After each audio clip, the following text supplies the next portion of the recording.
કેશોદના પાણખાણ ગામે રસ્તા બાબતનું મનદુખ રાખી એક ખેડૂતની હત્યા કરી નાખવામાં આવી હતી, જેમાં એક જ સમાજના શેઢા પાડોશી બંને પક્ષે 5 વ્યક્તિઓ ઈજાગ્રસ્ત થતા 108 મારફત કેશોદ ખસેડવામાં આવ્યા હતા, જેમાં 2 વ્યક્તિને ગંભીર ઈજા થતા વધુ સારવાર માટે જૂનાગઢ રિફર કરવામાં આવ્યા હતા।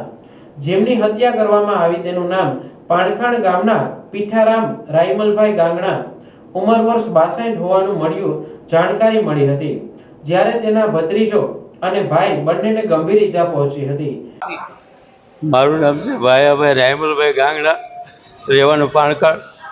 મારા નાના ભાઈ પીઠરામભાઈ રાયમલભાઈ ગાંગણા, જેનું આજે મર્ડર થઈ ગયેલ છે, જેમાં મેં 6 મહિના પહેલાં જમીન લીધેલી। એ જમીન બાબતે રસ્તા બાબતે એ લોકો કોર્ટમાં ગયેલા, કોર્ટે નિર્ણય આપી દીધો।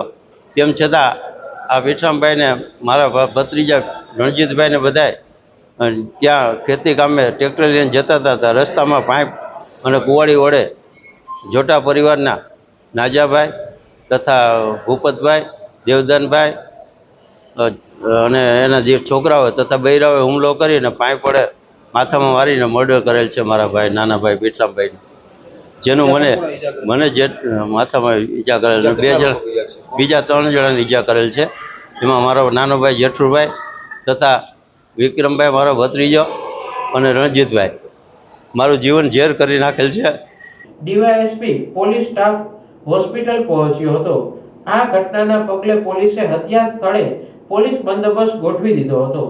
પોલીસ સ્ટાફ અને એફએસએલ ટીમ હુમલાની ઘટના સ્થળે પહોંચી તપાસનો ધમધમાટ શરૂ કર્યો છે।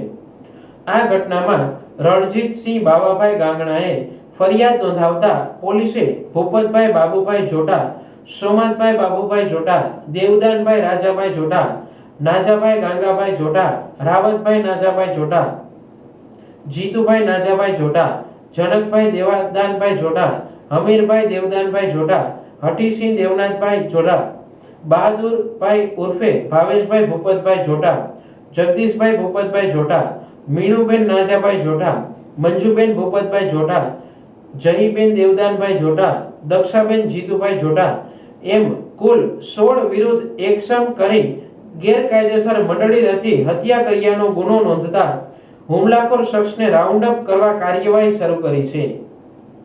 આજરોજ કેશોદ પોલીસ સ્ટેશનના પાણખાણ ગામમાં એક શેઢા અંગેની ઝઘડો થયેલો, જેમાં એક જ જ્ઞાતિના 2 પરિવાર દ્વારા ઝઘડો થયેલો છે। જેમાં આમાં એક વ્યક્તિ જેનું નામ પીઠરામભાઈ રાયમલભાઈ ગોગણા કે જેઓનું મૃત્યુ થયેલું છે, તેમજ તેમના 2 લોકોને ઇન્જર્ડ થયેલા છે, જેઓને સારવારથી જૂનાગઢ શિફ્ટ કરેલા છે। તે જ રીતે સામેના પક્ષમાં પણ 3 જણાને ઈજા થયેલી છે અને એ લોકોના પણ 5-7 જણા વિરુદ્ધ ઈજા થયેલી છે અને હાલમાં બનાવવાળી જગ્યાએ પણ પોલીસ મૂકી દેવામાં આવેલી છે। સિવિલ હોસ્પિટલ તેમજ કેશોદ પોલીસ સ્ટેશને પણ એમના બંને પક્ષની ફરિયાદ લેવાની કાર્યવાહી ચાલુ છે।